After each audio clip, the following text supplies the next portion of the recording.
Bonjour tout le monde, alors aujourd'hui on se retrouve pour une vidéo non pas coloriage mais en fait pour vous proposer de faire un petit pot comme celui-ci. Donc en fait j'ai utilisé du matériel assez basique. Donc dans la première partie de la vidéo j'ai commencé avec un pot à chicorée il me semble. Et en fait j'en avais préparé un d'avance pour tourner la vidéo plus vite et c'était un pot en métal dans lequel il y avait des cacahuètes. Donc vraiment des choses qu'on retrouve dans ces placards plutôt que de les jeter. J'ai utilisé comme déco dessus en fait de la gaze. Donc on voit un petit peu encore les traits de la gaze. Quoi d'autre? De la ficelle, du raffia. Et ça ce sont des capsules de bière que j'ai plus ou moins écrasées. Donc vraiment que de la récup. Ensuite quoi d'autre comme matériel? Du gesso et différents types de peintures. Donc un peu ce que j'ai trouvé et voilà. Enfin, les peintures viennent essentiellement de chez Action quand même. Donc j'espère que ce petit tuto vous plaira. Alors à la base je me suis inspirée d'un tuto fait par une autre chaîne YouTube. Je crois que ça s'appelle Maremi Small Art, qui faisait avec des fleurs en tissu je crois. Donc voilà, j'espère que la vidéo vous plaira. Et n'hésitez pas à me dire si vous avez tenté d'en faire un comme ça. Donc ça peut être sympa pour faire des pots à crayon, ce genre de choses. Moi j'avoue que j'ai choisi ce petit format pour en fait mettre mes plures de taille crayon en fait. De me faire une mini poubelle de table. Donc voilà. Merci beaucoup et puis j'espère que la vidéo vous plaira. À bientôt. Alors pour la première étape de cette réalisation, j'utilise un pot à café en fait, chicoré. Donc voilà. Et du gesso blanc, moi j'ai du Lefranc-Bourgeois. Donc je vais commencer par passer une première couche de gesso sur toute la boîte.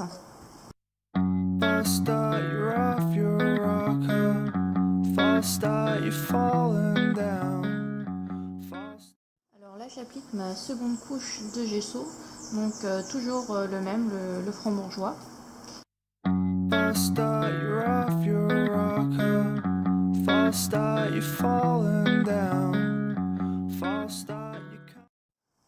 Alors on se retrouve pour une nouvelle étape. En fait j'utilise de la gaze, donc toute simple pour les pansements. Donc je vais la coller avec mon gesso. Donc je passe une couche de gesso. Donc là sur un petit bout juste pour coller la première partie de ma gaze. Donc je l'étale bien. Hop. C'était à peu près ici. Donc je vais coller ma gaze en essayant de bien l'étaler tout du long. Donc là ma gaze normalement cette partie là est collée et en fait je vais repasser toute une partie de du gesso en fait en sous-couche partout sur le pot. Plutôt que d'utiliser de la colle en fait j'utilise le gesso. Donc là je remets ma sous-couche, une nouvelle. Donc j'hésite pas sur le gesso parce que c'est quand même assez coloré la base. Donc pour éviter que ça fasse moche, qu'on voit les écritures, je passe pas mal de couches de gesso.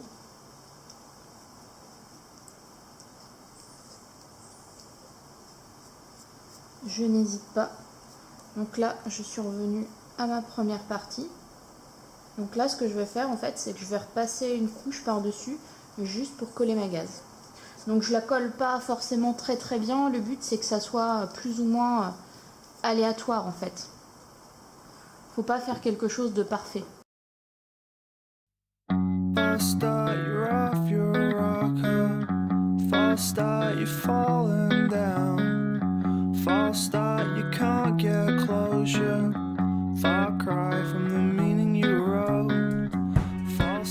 Voilà, on se retrouve, j'ai eu un petit problème avec ma caméra, donc j'avais filmé toute cette partie. Mais en fait, le problème c'est que j'ai changé ma façon de filmer et en fait j'étais hors champ. Donc du coup, il va vous manquer une partie en fait. Sur le petit pot, en fait, j'avais fait 2 pots, un grand et un petit. Donc j'avais commencé par réaliser celui-là, c'était exactement de la même façon que le grand que j'ai filmé. Donc là, j'ai utilisé du raffia que j'ai collé avec de la déco-patch. Et ensuite, j'ai rajouté un petit peu de pistolet à colle, de colle chaude. Ça, ce sont des canettes de bière écrasées et de la ficelle. Donc vraiment que de la récup. Donc tout ça collé au pistolet à colle, à la colle chaude. Donc là, en fait, ça va être une nouvelle étape. Je vais absolument tout recouvrir de gesso. Donc là, cette fois-ci, je vais essayer de vous filmer.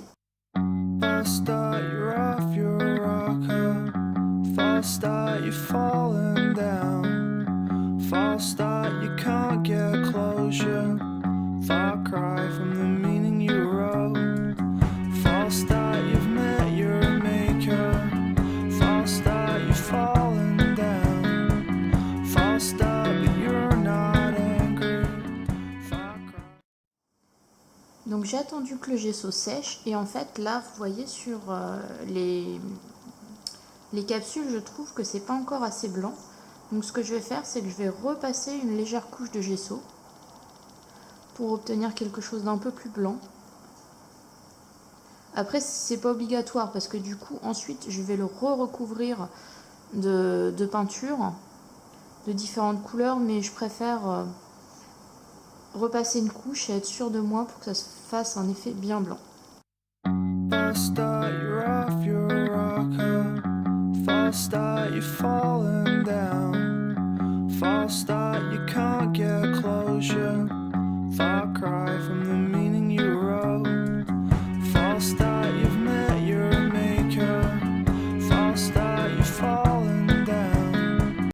On va passer à la dernière partie du tutoriel. Donc là, ce que j'utilise en fait pour mettre de la couleur, c'est un spray que j'ai fait moi-même avec de la peinture venant de chez Action. Et pour celui-ci, j'ai utilisé de l'alcool, mais on peut utiliser également de l'eau. Donc je vous mettrai en barre d'infos le lien pour les sprays. Parce que c'est vraiment facile à faire.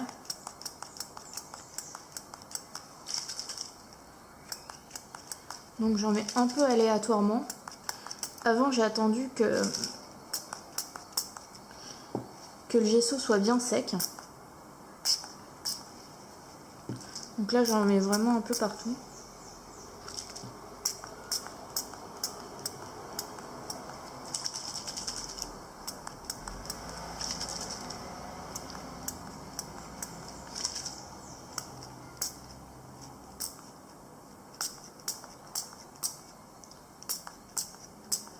J'essaye de rester dans le cadre de la caméra, c'est pas facile toujours.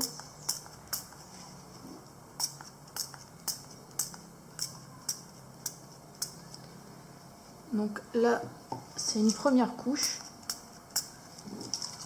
Je pense que pour l'argenté, je sais pas si... Je pense que ça va suffire pour la couleur argentée, donc ça donne ça. Ensuite, ce que je vais utiliser, c'est des sprays de peinture acrylique qui viennent de chez Action. Ceux-là, ils sont tout prêts. Oula. Donc, comme vous pouvez le voir, ils sont assez puissants. J'avais pas prévu qu'ils...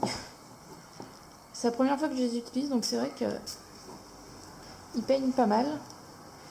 Donc faites pas comme moi, sinon vous allez vous en trouver partout sur les mains. Donc voilà, pour cette couleur là, bleu. Donc je vais m'essuyer un petit peu les mains. Et j'ai choisi une deuxième couleur, un bleu un petit peu plus foncé. Donc toujours venant de chez Action.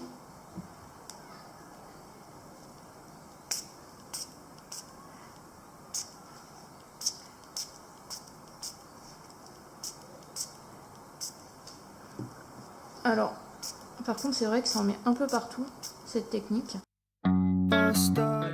Donc là, pour faire un petit peu entre les zones, un petit peu plus foncé, ce que je fais en fait, c'est que je vais récupérer de la peinture et en étaler un petit peu dans les interstices en fait. là où avec le spray c'est pas forcément facile d'atteindre, pour qu'il y ait un petit peu de peinture partout. J'ai mis pas mal de foncé, là je vais remettre du clair.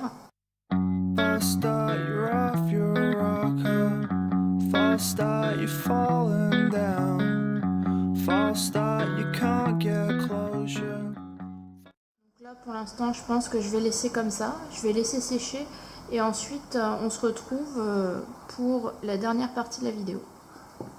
Là c'est la dernière étape de la réalisation du pot.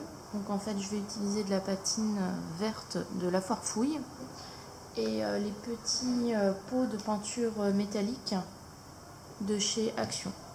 Donc j'ai décidé d'utiliser la verte et l'argentée. Donc là j'ai commencé un peu à mettre de la patine et un peu pour tester. Donc là en fait je vais continuer. Là j'ai de la patine de la Foire Fouille. Donc j'en pince un peu aléatoirement.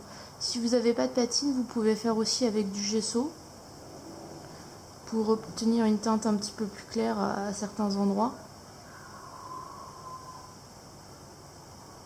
Enfin, vous faites comme vous le sentez, c'est pas obligatoire, chacun fait comme il veut, c'est vraiment de la patouille.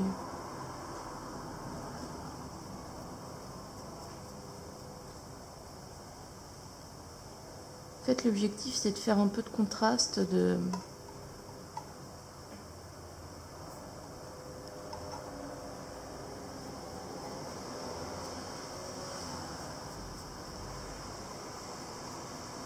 d'accentuer les détails en fait du pot.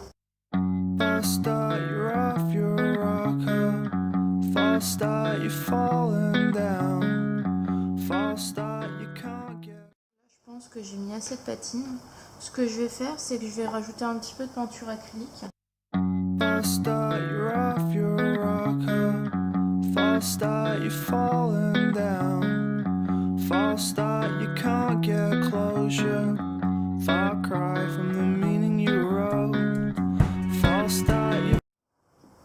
Là, je vais mettre un petit peu de vert.